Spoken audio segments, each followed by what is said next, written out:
Energies. Anyways, hi. Today is Saturday and it's the third day of the challenge. And you might be asking, what's the challenge today? Because the last 2 days has been mother, then the father, we released those attachments we had to the story of what a perfect mom is and what a perfect father is. And we released all of that belief, all of it, obviously slowly. Who am I kidding? I did it myself, so I know it's not going to be overnight. It's going to take practice. Like I said, a bodybuilder doesn't get built in one day. Rome was not built in one day, right? So neither is this going to happen just in one day, okay? With time, you're going to keep on exercising this and you're going to keep on releasing more and more and more. So today, the third day is that we have to visit that inner child. We have to dare to go into our childhood and look, right, for the areas that cost us the most pain. Yes, that one area that you run away from, the areas that all of us, including me back then, I was so afraid to visit because, they're painful. When it happened, it was painful. When it happened, there was probably no explanation as to why it happened to you, right? So let me pick one. For example, me. I'll pick one just to give you an example. So then that way you can run it through, okay?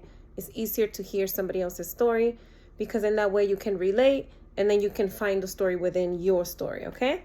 So for example, for me, growing up, I was always like oppressed. I was not allowed to ask questions. I was not allowed to question what they call authority, like, the grown-ups in the house. But I was always very opinionated, if you want to call that. I always had a way to see life. That's Gabby. I always had a way to see life. Like I always wanted to ask questions, like all these random questions that would show up.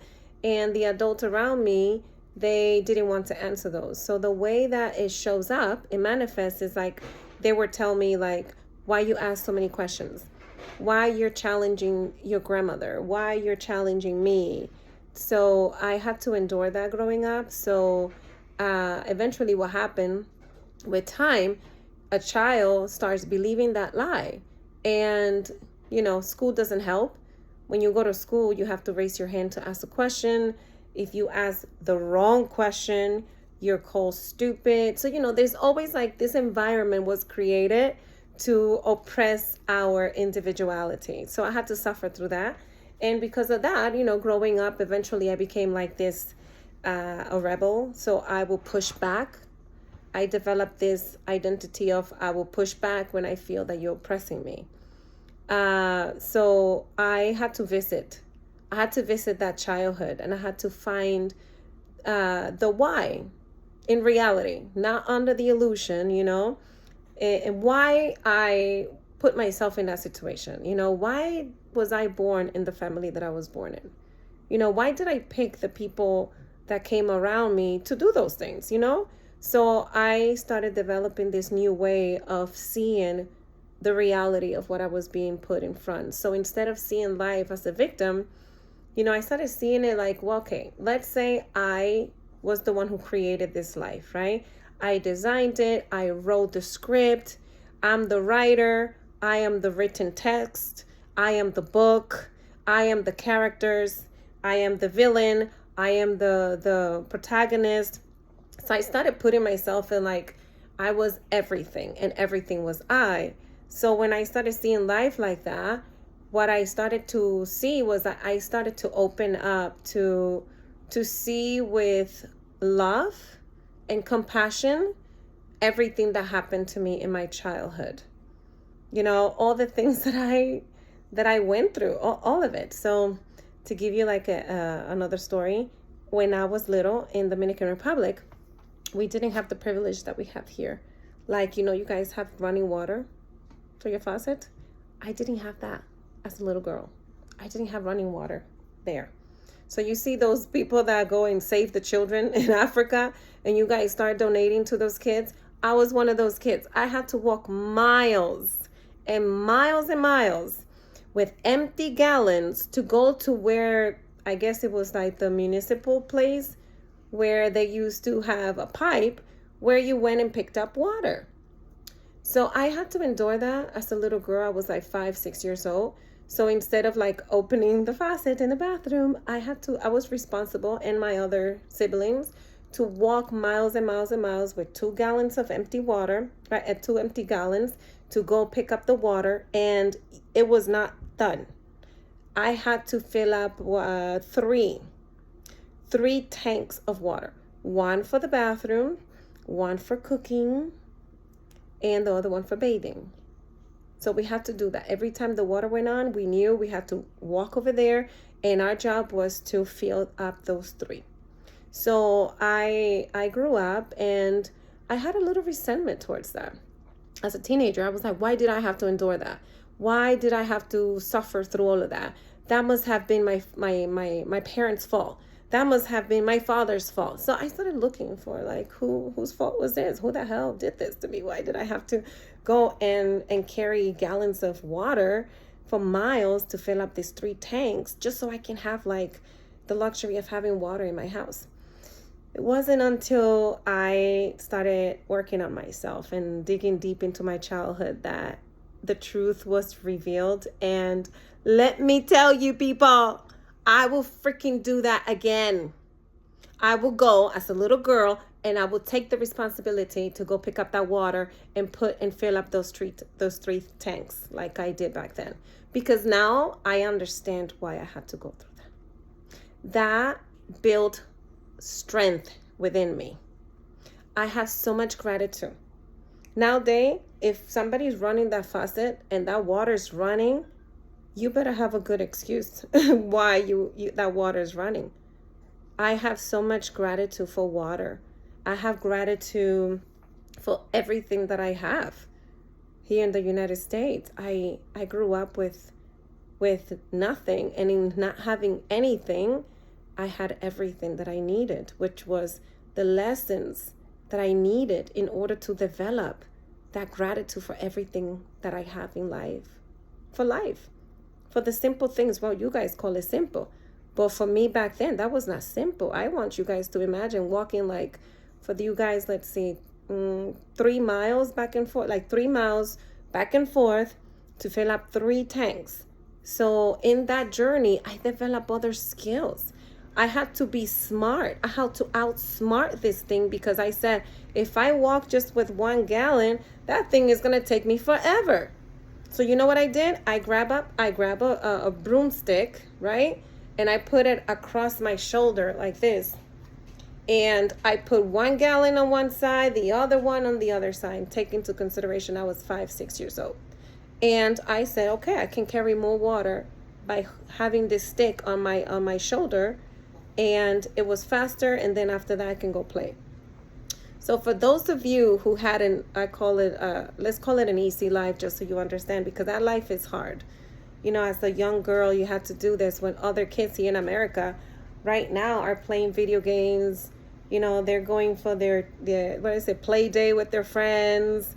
The moms are running crazy, trying to take them to these play days, trying to take them to ballet, trying to take them to bring these birthday parties, to go all out, investing all this money. Like, that's not necessary. It's okay, you want to do it. But I'm telling you is that diving into my childhood and seeing it from this perspective, it allowed me to see how resilient I am.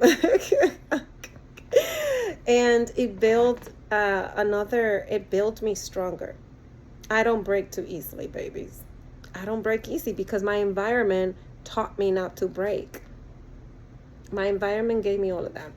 So today's challenge is that you have to visit your childhood and go and write down all the things that hurt you back then. You're going to see it from that perspective. Don't see it from the perspective that I am right now, because you're not there yet. So I want you to go through the process. You have to feel the pain. You have to feel it because it was pain that was put in, so pain must come out. Okay, we're not going to masquerade it. Okay, so write down the things that you remember that hurt you the most, what you call the traumatic events that happen in your life. Write them down, and then after you bring them out, switch your perspective and look for what is teaching you and what has it built out of you. And after, you build that, why you need it? How can you use it for you, for bring harmony into your life, to your family, to the collective meaning society, humanity, because everything is here for a reason. Let me show you why. This thing caught my attention. It's a flower. This caught my attention just before recording this. And my question was, who designed this? Who designed this so perfectly? Look at this. Who designed this flower so perfectly to do that? Like, who's the designer? And my other question is, the designer that designed this, did it design me too? Because it designed it perfect. It's perfectly designed. I didn't have to do anything to design this. So remember this. Just like nature is perfectly designed, so is us. You are perfectly designed. So it's time to switch our perspective. It's time to see life as this big lesson and this huge game that you forgot to play. So I'm not teaching you. I don't want to teach anything. I don't even want to be a teacher. I'm sharing with you my experience so that you can take it and then use it for you. Okay? So go into your childhood. Go visit that child within, and with compassion, with love, with gratitude for everything that you had to endure, so that you can develop the skills you needed for now. And remember that right now, in the present moment, what you're doing today, or whenever you're going to do this, is also shaping what the future is to be. Because you have a choice. You decide what your future is going to be, okay? With every decision you make, you are the designer. You see this? Perfectly designed. So with every decision you make, you are designing. So be mindful of what you're designing. So take this challenge, day number 3. Visit your childhood and write it down. That's how I did it. I wrote it down. Another way that I did it, if you want to go like full in like I do, let me show you something. Can I get that? Thank you. I'm too far from it, so I need somebody to help me. Yeah. If you want to go all out, this is what I do. I pull up one of these tobacco. Yeah, I know.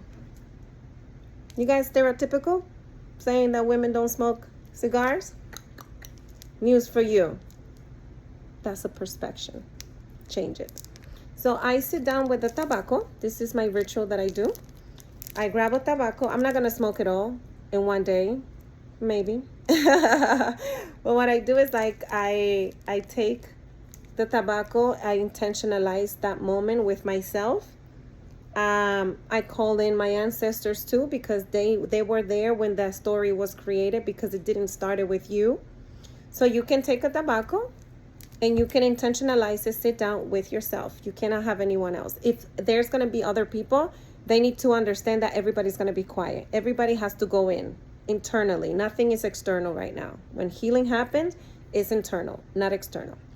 So I take the tobacco and then I intentionalize it, and I sit there and I grab a journal and I start the conversation.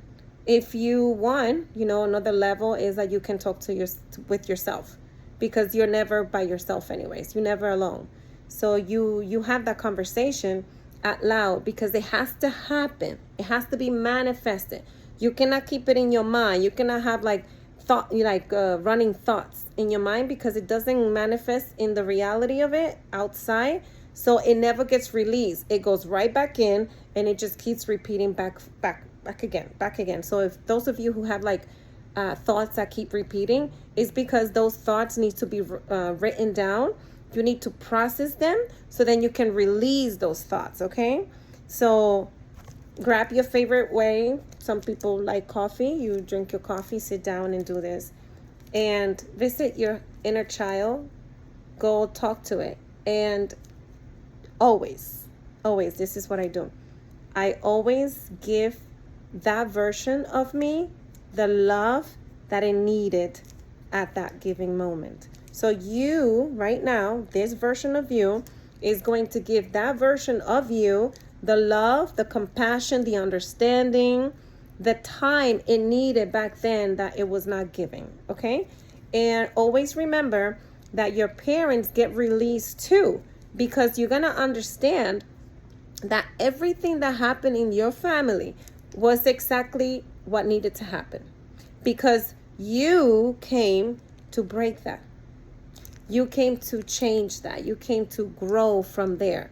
You came to build your muscles from there. And these muscles, I'm saying muscles because I like to use analogies, is to build you strong. Life is a game. And when you know how to play it and you understand what the rules are and who the player is, then you can win. Okay? Thank you. Day number 3. Dive into your childhood and find out those hard moments that shaped trauma today, and be open to release them and understanding that, hey, it happened. It happened. What you're going to do with it.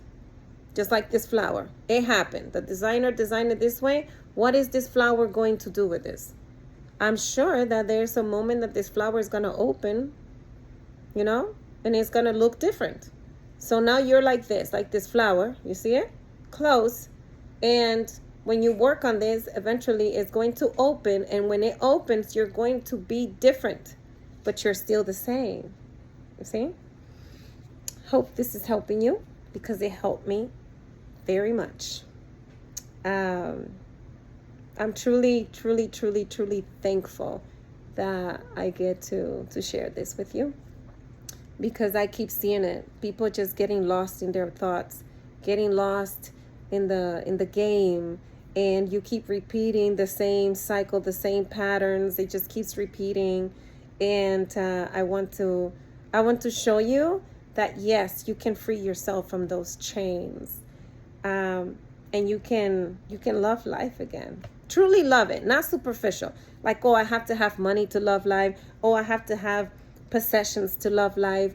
Oh, I have to have this wife that look like this to love life. No, that's superficial. You will love life just because you are life. Get it? Thank you. Kiss. And I'm going to keep on asking questions about this because I'm very curious. Like, the designer that designed this, the designer that designed all of this, nature, designed me too. So I'm going to go talk to that designer and find out why I'm here and what did it make me to do. Okay?